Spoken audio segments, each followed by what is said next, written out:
बात बिहार की, जहां दरभंगा में राहुल गांधी के यात्रा मंच से पीएम मोदी को गाली देने के मामले ने तूल पकड़ लिया है। बिहार के मंत्री संजय सरावगी ने इसे शर्मनाक बताते हुए देशद्रोह का मामला दर्ज करने की मांग की। दरभंगा के सिमरी में मंच पर कांग्रेस के कार्यकर्ता नारेबाजी कर रहे थे। आरोप है कि नारेबाजी के बीच वोट चोरी का आरोप लगाते हुए स्थानीय कांग्रेस नेता मोहम्मद नौशाद के समर्थकों ने पीएम मोदी को गालियां दी।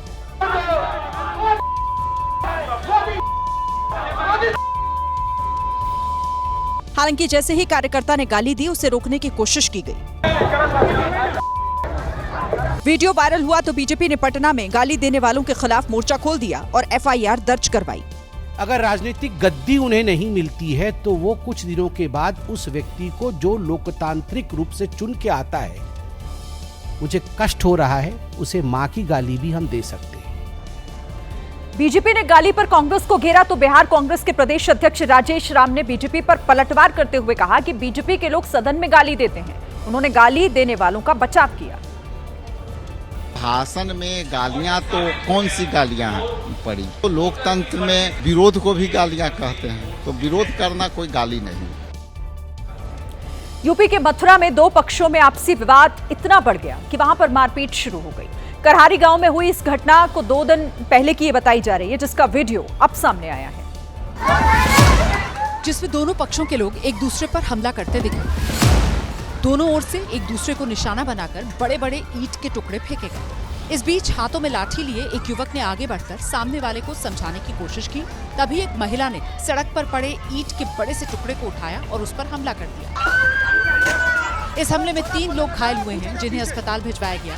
वहीं पुलिस ने कई आरोपियों को गिरफ्तार कर लिया। साथ ही वीडियो के आधार पर बाकी आरोपियों की तलाश की जा रही है। मुंबई के करीब पनवेल में मराठी नहीं बोलने पर विवाद हो गया। 2 परिवार आमने सामने आ गए, जिसके बाद उन लोगों के बीच जमकर तू-तू मैं होने लगी। ये सब हुआ पनवेल की एक हाउसिंग सोसाइटी के बाहर, जहां एक परिवार इस जिद पर अड़ गया कि महाराष्ट्र में रहना है तो मराठी बोलनी ही पड़ेगी। नहीं महाराष्ट्र में रहते हो, मराठी बोलना पड़ेगा। सामने वाले शख्स ने भी उसी अंदाज में जवाब दिया और साफ कहा कि वो किसी भी हालत में मराठी नहीं बोलेगा। मराठी में बोलता भी नहीं हूँ, ना बोलूंगा। मैं हिंदी बोलता हूँ, हिंदी ही बोलूंगा। इसके बाद एक लड़की गाड़ी से बाहर आई और खुलेआम पुलिस की धमकी देने लगी। मराठी नहीं बोलूंगा। ठीक है, पुलिस आएगा ना, फिर वो बताएगा। जिसके बाद वहाँ पर मौजूद महिलाओं के बीच भी जमकर बहस हुई। ज्यादा चिल्ला नहीं। सोसाइटी के बाहर काफी देर तक बहस होती रही। बाद में दोनों परिवार वहाँ से चले गए। इधर जम्मू कश्मीर के किश्तवाड़ में बारिश और बाढ़ की तबाही का दर्द अभी कम भी नहीं हुआ है कि इसी बीच किश्तवाड़ के रिहायशी इलाके में लोग आग ने कोहराम मचा दिया है। ये आग किश्तवाड़ के एक रिहायशी इलाके में लगी थी और इतनी भयंकर थी कि दूर से ही लाल लपटें दिख रही थी। धू धू कर जलते मकान के बीच अचानक एक सिलेंडर ब्लास्ट भी हुआ, जिसे देख लोग दहशत में आ गए। सिलेंडर ब्लास्ट इतना जोरदार था कि उसके साथ मकान के कुछ टुकड़े कई फीट ऊपर तक उड़ते दिखे। लोगों का कहना है कि आग एक मकान से शुरू हुई थी, जिसने देखते ही देखते 6 मकानों को अपनी चपेट में ले लिया। फिलहाल आग बुझ चुकी है, लेकिन लोगों को लाखों का नुकसान हो चुका है। बताया जा रहा है कि इस आग की चपेट में आकर 6 से 7 लोग झुलस गए हैं, जिन्हें अस्पताल में भर्ती करवाया गया है। नैनीताल में उस वक्त हड़कंप मच गया जब लकड़ी से बने हुए पुराने मकान में आग लग गई। ओल्ड लंदन हाउस के नाम से मशहूर ये मकान जलकर राख हो गया। इस हादसे में मकान मालिक की भी मौत हो गई। आग की लपटें इतनी तेज थी कि पल भर में पूरे मकान को अपनी आगोश में ले लिया। लकड़ी से बना हुआ मकान धू धू कर जलने लगा और इस दौरान लोगों में अफरा तफरी मच गई। तस्वीरें भयावह होती चली गई। हर कोई आग को देखकर दंग रह गया। मकान के नीचे बनी दुकानों के मालिक भी वहां पहुंच गए, क्योंकि आग से उनकी दुकानों पर भी खतरा बन गया। फायर ब्रिगेड की टीम और स्थानीय लोगों ने आग बुझाने का मोर्चा संभाला। काफी मशक्कत के बाद आग पर काबू पाया जा सका, लेकिन तब तक मकान खाक हो चुका था और आग में फंसे हुए बिल्डिंग के मकान मालिक स्वामी शांता रावत की झुलसने से मौत हो चुकी थी। अमेरिका में मिनियापोलिस शहर के स्कूल में हुए आतंकी हमले में एक बड़ा खुलासा हुआ है। हमलावर के पास बरामद हथियार और नोट्स पर कुछ लाइनें लिखी हुई मिली, जिसमें भारत के बारे में नफरती लाइनें भी थी। खुद को भी गोली मारकर खत्म करने वाला हमलावर पूरी तरह से आतंक के शिकंजे में था, जिसके गन पर लिखा था न्यूक इंडिया और माशाअल्लाह। न्यूक इंडिया यानी भारत पर परमाणु हमला करो। इतना ही नहीं, उसने गन की मैगजीन पर ट्रंप के बारे में शब्द लिखे थे, जिसमें लिखा था ट्रंप को भी मार डालो।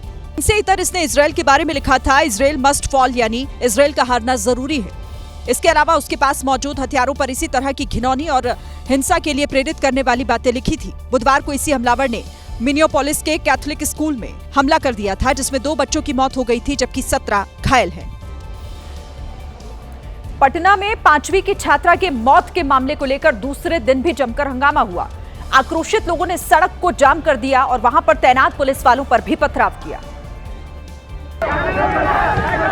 27 अगस्त को भी पुलिस और स्कूल प्रशासन के खिलाफ लोगों में काफी गुस्सा दिखा। परिजनों और छात्रों ने न सिर्फ पुलिस वालों को थप्पड़ मारा बल्कि जमकर तोड़फोड़ की। 28 अगस्त की सुबह भी लोग पटना की सड़कों पर उतरे और हंगामा करने लगे।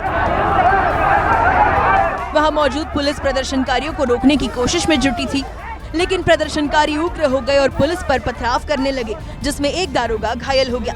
पुलिस वाले के सिर में चोट लगी थी, जिसे कुछ पुलिस वाले सहारा देकर ले जाते दिखे। घायल दारोगा को तुरंत मौके से हटाकर अस्पताल पहुंचाया गया। पिछले दिनों पटना के चितकोहरा के कन्या मध्य विद्यालय में 5वीं की छात्रा की मौत हो गई थी। दावा किया जा रहा है कि बाथरूम में उसने खुद को आग के हवाले कर दिया था। छात्रा की मौत से नाराज लोगों ने पुलिस और स्कूल पर हमला कर दिया। बिहार की राजधानी पटना में ही एक 12 साल की बच्ची का शव मिलने से हड़कंप मच गया। बच्ची लकड़ी लेने बागीचे में गई हुई थी और इसी दौरान किसी ने उसे दबोच लिया और फिर मार डाला। रेप की आशंका भी जताई जा रही है। जिस बागीचे में बच्ची का शव मिला वहां पर बारिश का पानी भरा हुआ था। पुलिस वाले पानी से होकर बच्ची के बॉडी के पास पहुंचे और शव को कब्जे में ले लिया। बच्ची की एक मिसिंग रिपोर्ट मनेर थाना पर दर्ज की गई थी और आज इस बच्ची का शव मिला है और शव की पहचान कर ली गई है। पुलिस जब पहुंची तो लड़की की बॉडी पेड़ से लटकते मिली। पुलिस को शक है कि गैंग रेप के बाद लड़की की हत्या की गई होगी और फिर खुदकुशी दिखाने के लिए बदमाशों ने पेड़ पर लड़की को लटका दिया होगा। पुलिस को गांव के नशेड़ियों पर शक है। हालांकि पुलिस ने शव को पोस्टमार्टम के लिए भेज दिया है और कई एंगल से इस मामले को खंगाला जा रहा है।